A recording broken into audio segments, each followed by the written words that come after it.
بالله من الشيطان اللعين الرجيم بسم الله الرحمن الرحيم الحمد لله الذي لا يفرح منع والجمود ولا يبديه إعطاء والجود إذ كل مؤت منتقص سواه وكل مانع مذموم ما خلاه هو المنان بفوائد النعم وأوائد المزيد والقسم ما اختلف عليه دهر فيختلف منه الحال ولو كان في مكان فيجوز عليه الانتقال جلت عظمته والصلاة والسلام على النبي الأمي الخاتم لما سبق والفاتح لمن غلق المعلن الحق بالحق أبي القاسم محمد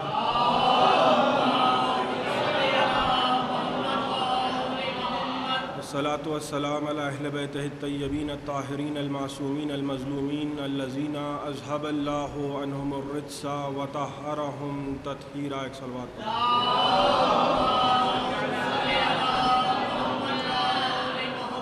أما بعد فقد قال سبحانه وتعالى في محكم كتابه المجيد ومتقن خطابه الحميد وقوله الحق بسم الله الرحمن الرحيم یا ایہا الذین آمنوا کونوا انصار اللہ. ایک صلوات پڑھ دیں.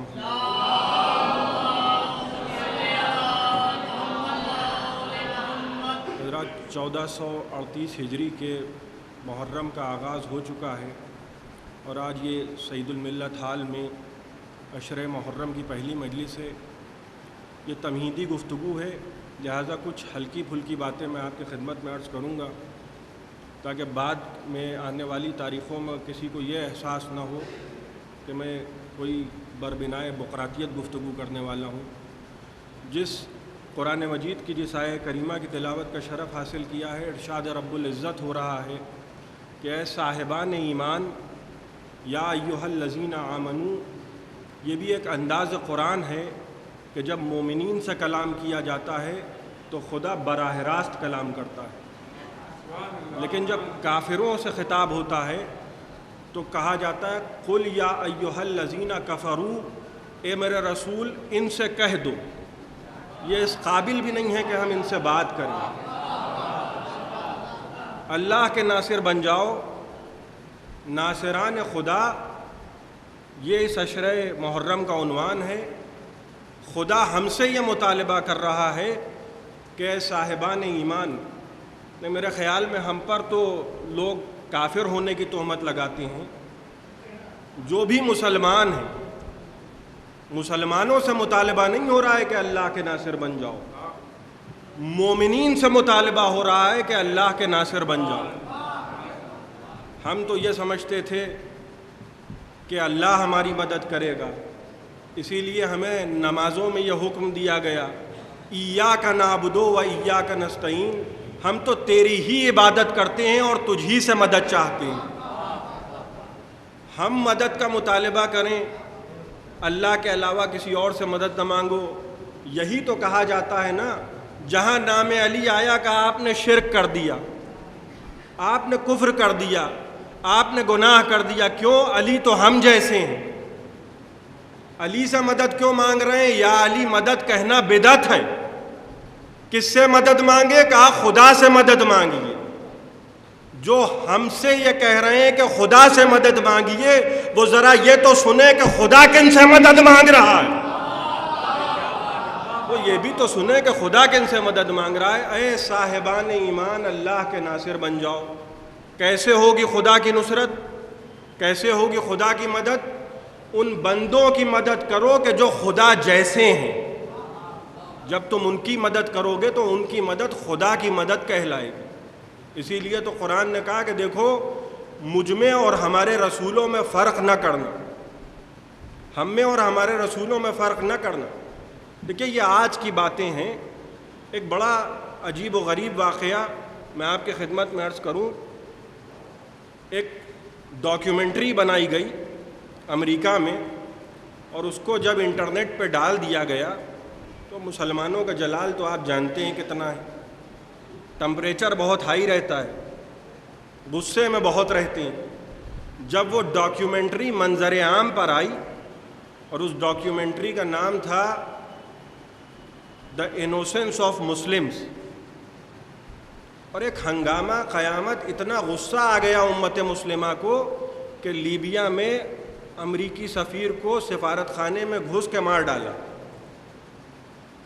ایسے ہی، یہ میں مثالیں دے رہا ہوں، ایسے ہی ایک بہت مشہور کتاب سلمان رشدی نے لکھی جس کا نام تھا سیٹنک ورسز، شیطانی آیات۔ یہ بھی مسلمان ہیں، اس اسلام پہ بھی غور کیجئے۔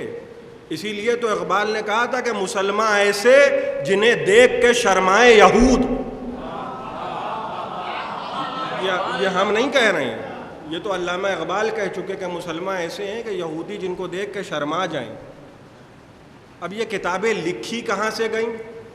اصل مسئلہ یہ ہے کہ اس کے مصدر کہاں سے آئے، لکھی کہاں سے گئیں؟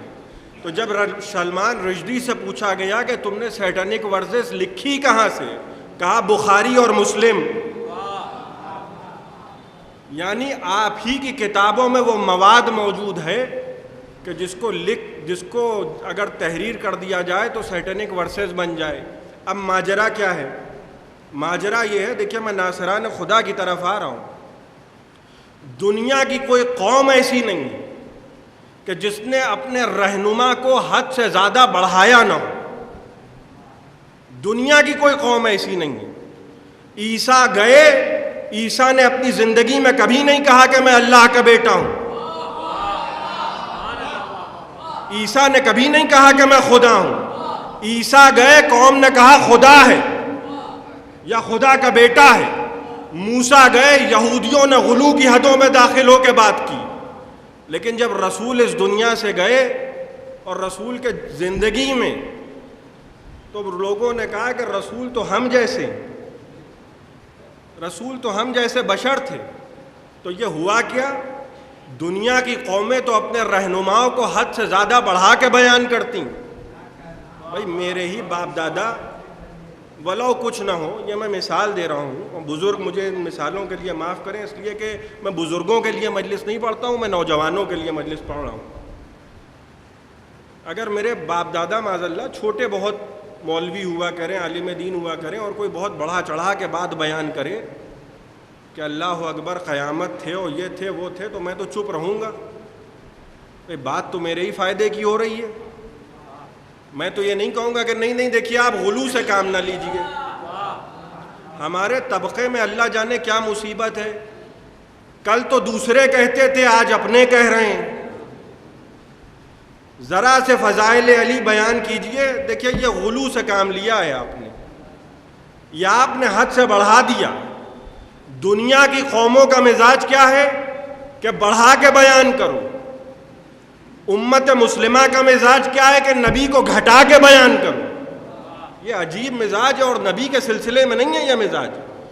نہیں، معاذ اللہ نبی کے والدین کے لیے یہ کہا جا رہا ہے کہ معاذ اللہ دونوں کے دونوں جہنم میں تھے۔ یہ مزاج دیکھا؟ یعنی نبی کے باپ دادا اگر جہنم میں ہوں گے تو کس کے باپ دادا جنت میں ہوں گے؟ وہ کہ جو پیدا ہوئے تو 7 پشتیں کافر تھیں نبی کے باپ دادا کے سلسلے میں۔ اب یہ ہو کیوں رہا ہے یہ بھی سن لیجئے، یہ ہوا کیوں کہ دیکھو نبی کے باپ دادا ایسے، اور نبی تو غلطی کر سکتا ہے، اور نبی تو ہم جیسا ہے۔ یہ ہوتا کیوں ہے؟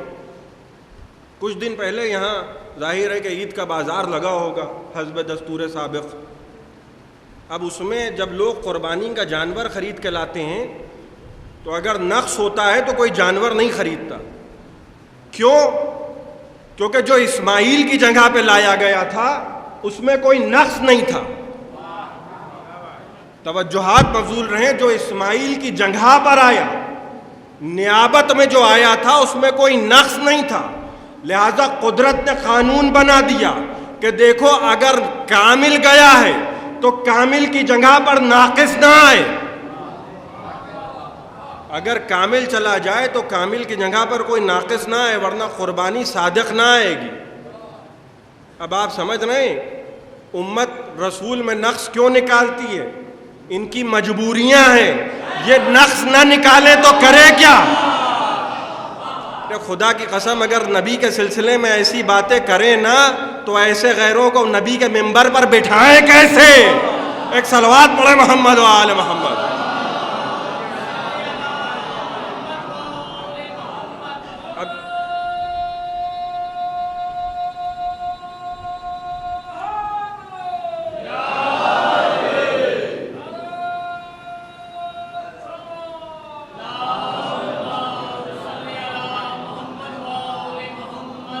میں تعصب سے کام نہیں لیتا، لیکن حقیقت تو یہی ہے۔ اب اگر کسی کو بری لگ جائے تو میں کیا کر سکتا ہوں؟ میں کہاں سے وہ میٹھی میٹھی گفتگو لے کر آؤں اور کیوں لے کر آؤں؟ جو بات سچ ہے وہ تو سچ ہے۔ نبی کے والدین کے متعلق یہ گفتگو ہو رہی ہے، وہاں قرآن کہہ رہا ہے وَتَقَلُّبُكَ مِنَ السَّاجِدِينَ، ہم نے تجھ کو سجدہ کرنے والوں میں منتقل کیا۔ یہ مقام ہے۔ دیکھیے، ہم سے جب اہل بیت کے سلسلے میں ہم گفتگو کریں تو لوگ سمجھتے ہیں کہ ہم نے تعلی اور غلو سے کام لیا۔ وہ اس لیے سمجھتے ہیں کہ انہوں نے رسول ہی کو نہیں سمجھا تو علی کو کیا سمجھیں گے، جب علی کو نہیں سمجھا تو سیدہ کو کیا سمجھیں گے، جب سیدہ کو نہیں سمجھا تو حسنین کو کیا سمجھیں گے۔ اب آپ جب قطروں کا قیاس سمندر پہ کریں گے تو یہی ہوگا۔ آپ کرتے ہیں چھوٹے چھوٹے قطروں کی گفتگو، جب ہم بات کرتے ہیں سمندر کی تو لوگ کہتے ہیں دیکھیے یہ حد سے بڑھا دیا، اس کے علاوہ کوئی اور ماجرا نہیں ہے۔ نہیں، رسول کے سلسلے میں یہ گفتگو ہو رہی ہے۔ دیکھیے عزیزان محترم، نہج البلاغہ میں امیر المومنین کا ایک جملہ ہے، اس کو یاد رکھیے۔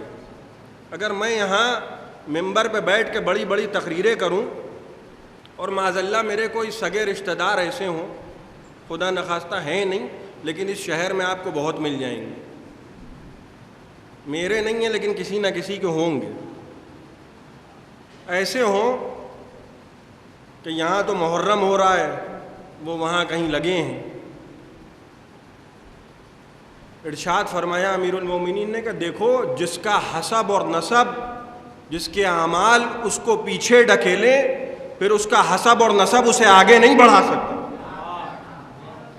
آج جو بڑی بڑی باتیں کرنے والے لوگ ہیں، کل جب رسول نے اعلان کیا تو یہ بھی یاد رکھیے کہ رسول کی نماز پر کسی کو اعتراض نہیں تھا، اس لیے کہ جب حکم نماز آیا ہے تب نبی نے نماز پڑھی ہے۔ جب رسول نے اعلان کیا، کلمہ رسول کی رسالت کا لوگوں نے نہیں پڑھا ہے، صداقت کا پڑھا ہے، امانت کا پڑھا ہے، دیانت کا پڑھا ہے۔ اب کس بات پہ لوگ خفا ہو گئے رسول سے؟ لا الہ الا اللہ۔ جیسے ہی رسول نے کہہ دیا کہ کوئی خدا نہیں ہے تو اب سب خفا ہو گئے۔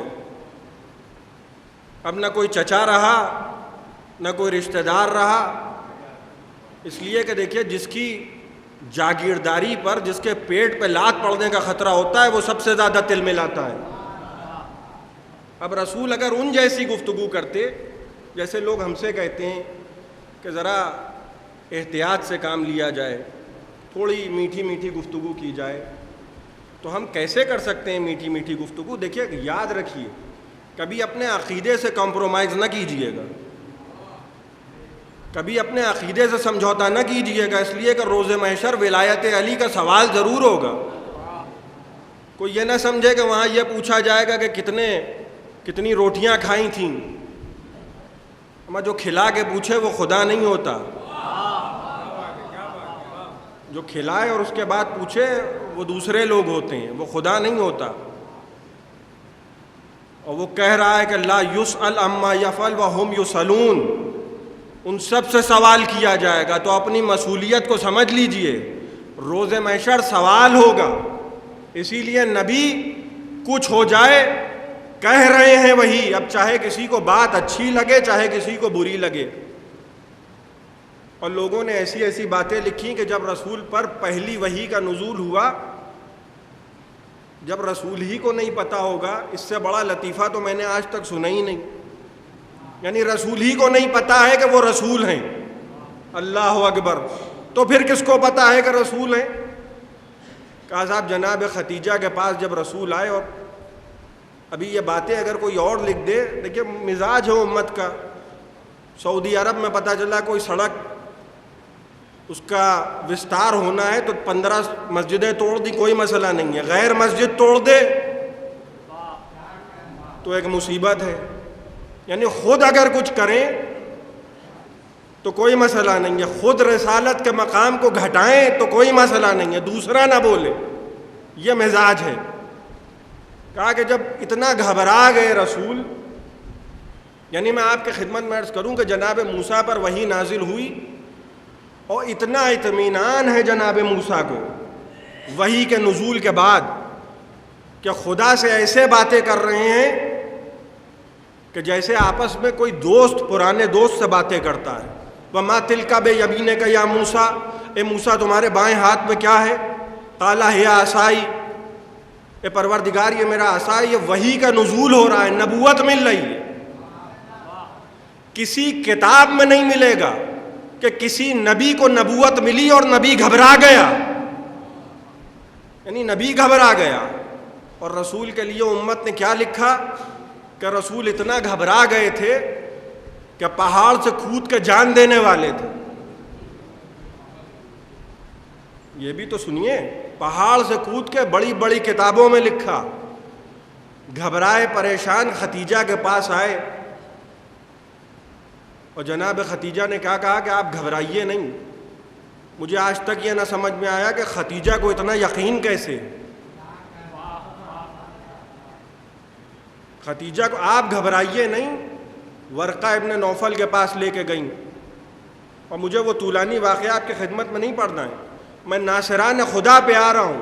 لہذا سب سے پہلا احسان اگر کسی کا رسول پر ہے تو وہ ختیجہ کا ہے، کسی اور کا احسان نہیں ہے. اسی لیے جب رسول تذکرہ کرتے تھے، دیکھیے بعض تذکروں سے مسلمان بہت جلتے ہیں، بہت جلتے ہیں. آپ جناب ختیجہ کا تذکرہ کیجئے، ارے ان کا نام نہ لیجئے، ان کا لیجئے. کیوں؟ دیکھیے یہ مزاج امی جان سے لوگوں میں آیا ہے. بھئی ماں باپ سے کچھ نہ کچھ تو انسان اخذ کرے گا نا. آپ نے بھی لیا، میں نے بھی لیا، تو انہوں نے لیا تو کیا غلط ہوا. جب رسول تذکرہ کرتے تھے جناب ختیجہ کا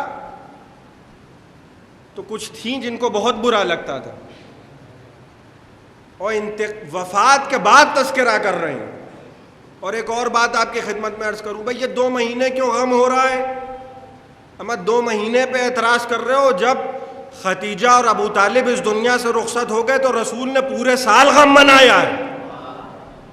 اس سال کا نام ہی رکھ دیا عام الحزن، غم کا سال. سال بھر رسول غمگین رہے.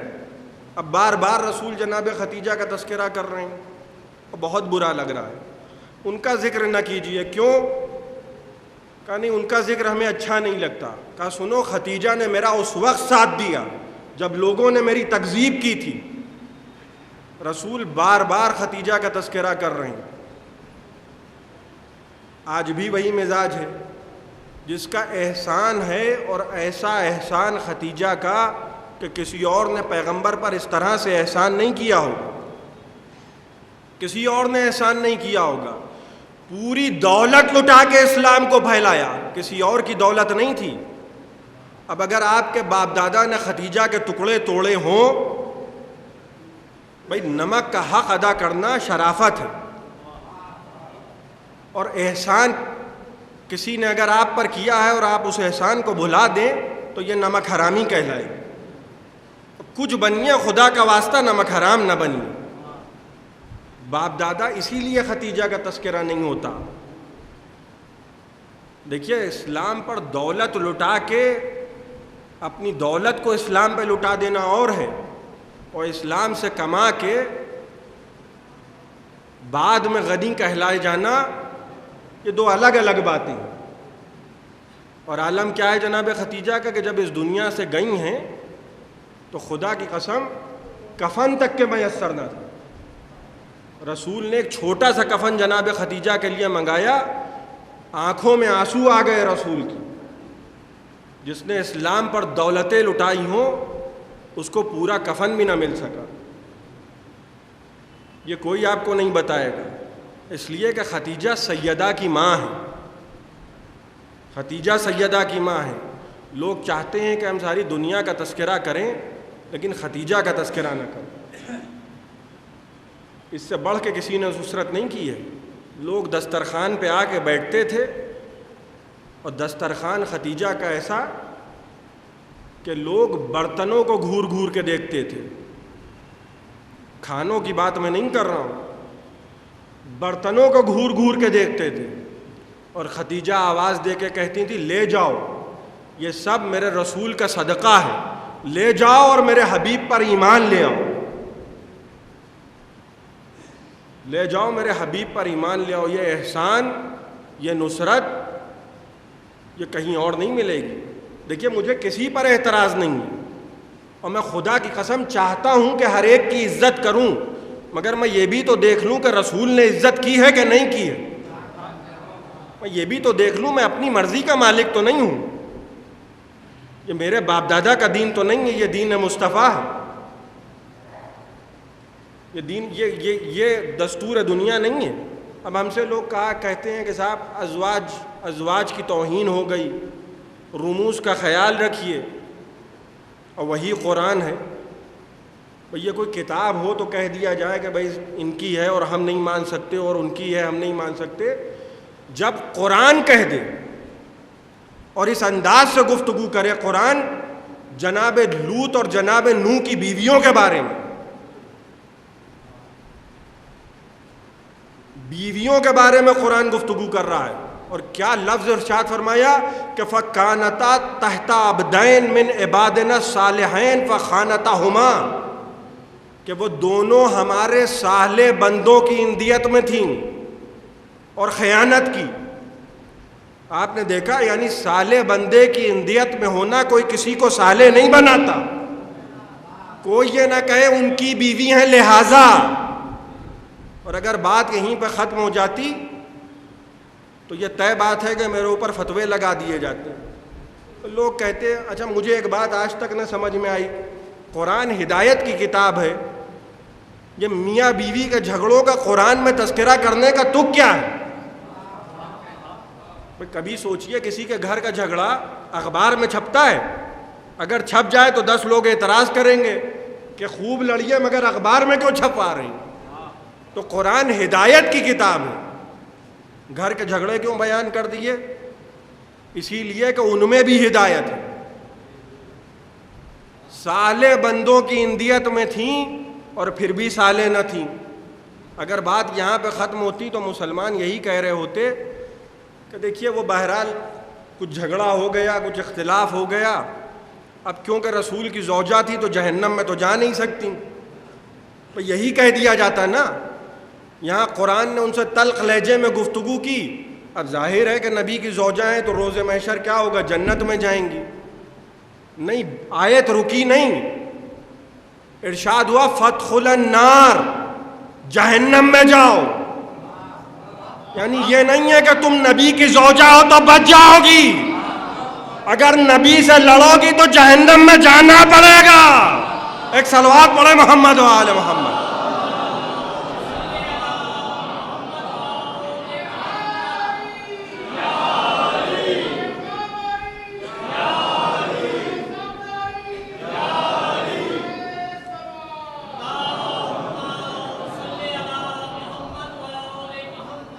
اب یہ برا ماننے کی بات نہیں ہے۔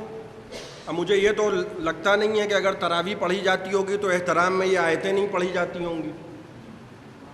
بھئی جس نے حفظ کیا ہوگا قرآن تو پورا ہی حفظ کیا ہوگا۔ یہ تو ہے نہیں کہ سورہ تحریم کی آیتیں چھوڑ دیں، جہنم میں جاؤ۔ پروردگار اتنی بڑی توہین کر دی، وہ بھی بھئی ہر زمانے کی رسول کی بیوی، اس زمانے کے جو مومنین ہوں گے جتنے بھی ہوں، 2 4 10 12 امہات المومنین تو ہوئی نا۔ امہات المومنین کی اتنی بڑی توہین کر دی قرآن نے، اور کوئی کچھ بولا بھی نہیں۔ ہم ذرا سا کہہ دیں تو نہیں صاحب توہین کر دی، آپ سمجھے ہی نہیں۔ قرآن کہہ رہا ہے کہ دیکھو، اور کرتی کیا تھیں؟ دیکھیں جناب لوط کے گھر مہمان آتے تھے، ان کی زوجہ چغل خور تھیں۔ اب معاف کیجئے کہ آپ نبی کی زوجہ ہیں تو کیا ہوا، جو قرآن کہہ رہا ہے وہ میں کہہ رہا ہوں، اب اس میں کوئی برا نہ مانے۔ بھئی جو رسول کی بیوی، پیغمبر آخر الزمان کی بیوی رسول کے زمانے کے لوگوں کے لیے ہوگی، وہی جناب لوط کی بیوی اس زمانے کے لوگوں کے لیے ہوگی۔ اس میں کسی بہت بڑی تھیوری کی ضرورت تو ہے نہیں، سیدھی سیدھی بات ہے۔ جناب نوح کی بیوی انہوں نے کیا کیا؟ ظاہر ہے کہ صاحبزادے کو سمجھا دیا، صاحبزادے پہاڑ پہ چڑھ گئے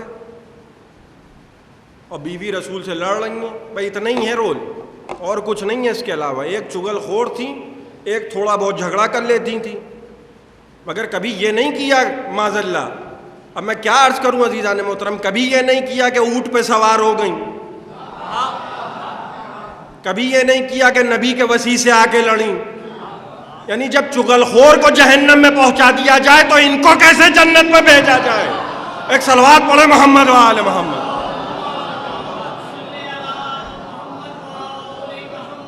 اب تھوڑے بہت جھگڑے تو ہو ہی جاتے ہیں. دیکھیں قرآن نے بالکل واضح کر دیا، نبی کے دوست ہمارے دوست، نبی کے دشمن ہمارے دشمن. اس کے علاوہ کوئی اور معیار نہیں منایا. ناصران خدا بنو، رسول کی نصرت کرو. رسول کی نصرت نہیں کرو گے تو تم ناصران خدا میں شمار نہیں ہو سکتے. اور رسول کی نصرت کیسے ہوگی عزیزان محترم؟ رسول کی نصرت ایسے ہوگی کہ اگر رسول اس دنیا سے جانے لگے اور کسی کو اپنی نیابت عطا کر کے جائے اور رسول عطا کر کے نہ جائے، غدیر کے میدان میں خدا کہے، اور ہم استخارہ دیکھیں تو معاف کیجئے گا، یہ ہم پر بہت بڑی مصولیت ہو جائے گی. علی جائیں تو حسن ہے، حسن جائیں تو حسین ہے.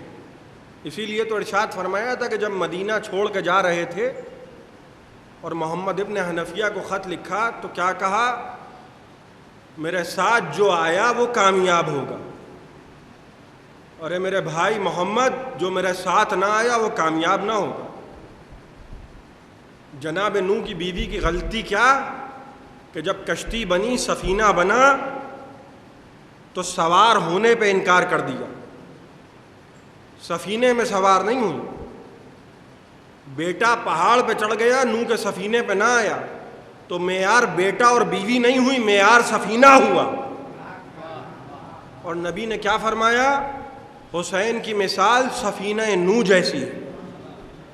تو معیار کون ہے؟ حسین ہے، اس کے علاوہ کوئی اور معیار نہیں ہے. اسی لیے یہ مجلسیں طنز نہیں ہیں، یہ مجلسیں اعلان حق ہیں،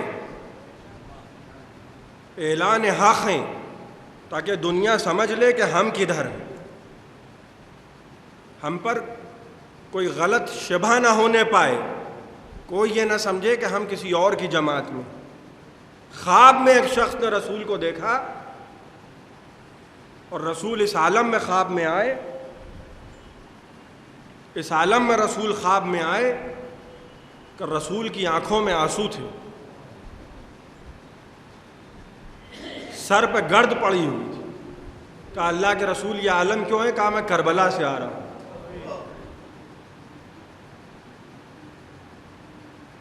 یزید کی فوجوں نے میرے بچے کو 3 دن کا بھوکا پیاسا قتل کر ڈالا. وہ شخص گھبرا گیا اس لیے کہ لشکر یزید میں شامل تھا. کہا اللہ کے رسول خدا کی قسم میں اس جماعت میں ضرور تھا. سنیے گا عزیزان محترم، اور ہو سکے تو اس جملے کو محفوظ کیجیے. کہا اللہ کے رسول خدا کی قسم میں اس جماعت میں موجود ضرور تھا، مگر میں نے حسین پر حملہ نہیں کیا، میں نے حسین پر تیر نہیں چلایا، میں نے حسین پر تلوار نہیں چلائی، میں نے حسین پر پتھر نہیں مارا. کہا مجھے معلوم ہے مگر تو تھا، اور تو نے میرے بیٹے کے دشمن کی عدد میں اضافہ کر دیا، جن سے ان کے حوصلے بڑھ گئے، جن سے ان کے حوصلے بڑھ گئے. تو بھی انہی کے ساتھ اسی طرح ظلم میں شریک ہے، کیونکہ تو نے ان کے عدد کو بڑھا دیا. جب مجلس ہوا کرے تو اہتمام کیا کیجیے، عزاداری کو قرض سمجھ کے ادا نہ کیجیے، فرض سمجھ کے ادا کیجیے، فرض سمجھ کے ادا کیجیے. حسین ہمارے مہمان ہیں. خدا کی قسم جب نبی کا نواسہ مدینے کو چھوڑ کے جا رہا تھا، روایت کے جملے ہیں کہ جب موسیٰ مصر کو چھوڑ کے جا رہے تھے تو بار بار پلٹ کے دیکھتے تھے. حالانکہ موسیٰ کو یہ یقین تھا کہ واپس آئیں گے، لیکن جب حسین چلے تو جانتے تھے کہ بس اب یہ آخری بار مدینے کو دیکھ رہے ہیں حسین. اور کس عالم میں رسول کی قبر پہ پہنچے؟ راوی کہتا ہے کہ ایسا لگتا تھا کہ دو جہاں کا بادشاہ گیا ہو۔ 28 رجب کی رات کو ساری رات حسین ابن علی نانا کی قبر پہ سر رکھ کر روتے رہے۔ یہ وہی مدینہ ہے عزیزان محترم جہاں حسین کے بچپن کو لوگوں نے اس انداز میں دیکھا کہ نبی کی زلفوں کو ایک شہزادہ تھامتا تھا، ایک طرف کی زلفوں کو دوسرا شہزادہ تھامتا تھا۔ آج وہی مدینہ ہے اور اس مدینے میں حسین اس درجہ غریب ہو گئے۔ تنگ جینے سے ہوں پاس اپنے بلا لو نانا، اپنی تربت میں نواسے کو چھپا لو نانا۔ یہ ہے انداز حسینیت۔ اے پروردگار یہ تیرے نبی کی قبر ہے، وَأَنَا ابْنُ بِنْتِ نَبِيِّكَ مُحَمَّدٍ، اور میں تیری نبی کی بیٹی کا بیٹا ہوں۔ پروردگار میرے لیے اس امر کو اختیار کر دے کہ جس میں تیری رضا ہو، تیرے رسول کی رضا ہو۔ ساری رات حسین نانا کی قبر پہ روتے رہے۔ ادھر زینب کا عالم یہ تھا کہ دروازے پہ بار بار آتی تھیں، بار بار آ کے پوچھتی تھی کیا بات ہو گئی، میرا بھیا اب تک نہ آئے، میرا بھیا اب تک نہ آئے۔ نانا کی قبر پہ رخصت ہو کے حسین بھائی کے مزار کی طرف چلے۔ اے بھائی حسین کا آخری سلام، اب حسین نہ آئیں گے، اب حسین نہ آئیں گے، اور اے بھائی شاید اب کوئی قبر پہ چراغ جلانے والا بھی نہ ہو۔ اے بھائی خدا حافظ، آپ کی امانت حسن مجتبیٰ کے بیٹے قاسم کو ساتھ لے کے چلے، آپ کی امانت ہمارے ساتھ جا رہی ہے۔ حسن کے مزار سے رخصت ہوئے، اب حسین اپنی ماں فاطمہ زہرا کے مزار کی طرف چلے۔ ایک عجیب محبت ہے عزیزان محترم حسین کو اپنی ماں فاطمہ زہرا سے، ایک عجیب محبت ہے۔ جب رخصت آخر کے لیے جنازے کو لایا گیا، رخصت آخر کے لیے جنازے کو لایا گیا تو جناب حسن مجتبیٰ نے ماں کی آخری دیدار کر لیے، زینب نے بڑھ کے آخری دیدار کر لیے، ام کلثوم نے بڑھ کے آخری دیدار کر لیے۔ حسین ایک گوشے میں کھڑے رہے، آنکھوں میں آنسو بھرے ہیں۔ امیر المومنین نے کہا ہے میرے لال حسین کیا ماں کے آخری دیدار نہیں کرو گے؟ کہا بابا اماں نے ہم کو بتایا تھا کہ جب جناب عیسیٰ کو جناب مریم نے بلایا تھا آخری دیدار کے لیے، تب عیسیٰ ماں کے لاش کی طرف گئے تھے۔ اب آپ ہم کو یہ بتائیے کہ ہماری ماں افضل ہے یا مریم؟ کہا ہے میرے لال حسین یہ کیسی باتیں کر رہے ہو، مریم تمہاری ماں کی کنیز ہیں۔ کہا بابا بس تو پھر یہ طے ہو گیا، اگر اماں بلائیں گی تو ہم جائیں گے، اور اگر اماں یہ چاہتی ہیں کہ اپنے حسین سے ملے بغیر چلی جائیں تو خدا حافظ۔ روایت کہتی ہے کہ ایک مرتبہ بند کفن کھلے، آ میرے بچے حسین میری آغوش میں آ جا۔ حسین دوڑے، اماں ہم آ گئے اماں۔ اسی انداز سے آج آخری مرتبہ اماں ہم آ گئے اماں۔ قبر اقدس سے آواز آئی ہے میرا لال حسین، یہ ماں منتظر ہے۔ اماں لہو میں ڈوبا کفن دیکھنے چلو، زینب کے بازوؤں میں رسن دیکھنے چلو۔ ماں کے قبر پہ لپٹ گئے حسین۔ اے اماں میرے ساتھ چلو اماں۔ بس میں نے مجلس کو تمام کیا۔ اے اماں ہمارے ساتھ چلو اماں۔ ایک مرتبہ قبر اطہر سے آواز آئی، این عباس، میرا بیٹا عباس کہاں ہے؟ عباس دوڑتے ہوئے قبر سیدہ کے قریب آئے. جانتے ہیں نا عباس کون ہے؟ زینب نے آغوش میں لیا. عباس کی ولادت کے بعد کان میں کچھ کہا. علی بولے زینب کیا کہا؟ کہا اماں نے کہا تھا میرے بیٹے عباس کو میرا سلام کہنا. عباس دوڑ کے قبر سیدہ پہ آئے. عباس جاؤ خدا حافظ، میرے بچے کا خیال رکھنا. عباس میرے بچے کا خیال رکھنا.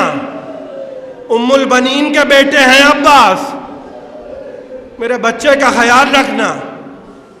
قافلہ اس انداز سے رخصت ہونے لگا کہ ایک مرتبہ کنیز نے آ کے عباس کو سلام کیا. بس 2 دقیقے اور آپ کی زحمت تمام. اے شہزادے آپ کی مادر گرامی آپ کو بلا رہی ہیں. گھبرا کے گھوڑے سے اترے، گھر میں واپس آئے، ماں کے قدموں پہ سر رکھ دیا. اے اماں کیوں بلایا اماں؟ کہ عباس تم جانتے ہو نا عباس کہ تم اس دنیا میں کیوں آئے ہو؟ عباس تم جانتے ہو نا عباس؟ خدا کی قسم آپ کے گھروں میں مفاتیح الجنان موجود ہوگی. جا کے دیکھیے گا شیخ عباس قمی مفاتیح الجنان کے حاشیے پہ لکھتے ہیں مروان بن حکم کہتا ہے کہ میں مدینے میں ام البنین کے قریب سے گزرا. اس وقت گزرا کہ جب آپ وادی السلام میں جنت البقیع میں بیٹھ کے دوپہر کے وقت شدت کی گرمی میں یہ گریہ کرتی تھیں. اے میرے لال عباس اگر تم زندہ ہوتے تو کوئی حسین کے زخم پر، حسین کے جسم پر کوئی زخم نہ آ سکتا تھا. عباس تم جانتے ہو نا کہ تم اس دنیا میں کیوں آئے ہو؟ عباس اماں کیوں بلایا ہے؟ کہ عباس ہم نے تم کو روکنے کے لیے نہیں بلایا. عباس جاؤ خدا حافظ، جاؤ عباس خدا حافظ. تم جاؤ عباس، تمہارے 3 بھائی ساتھ جائیں. عباس ایک بیٹے کو بھی ساتھ لے جاؤ. عباس چھوٹے بیٹے کو ہمارے پاس چھوڑ دو. عباس جا تو رہے ہو عباس، مگر یاد رہے اگر تمہاری زندگی میں حسین کے جسم پر ایک زخم آ گیا عباس تو یہ ماں دودھ نہ بخشے گی. عباس خدا حافظ. عباس زینب کی چادر سے ہوشیار. انا للہ و انا الیہ راجعون. رضا بقضائہ و تسلیما.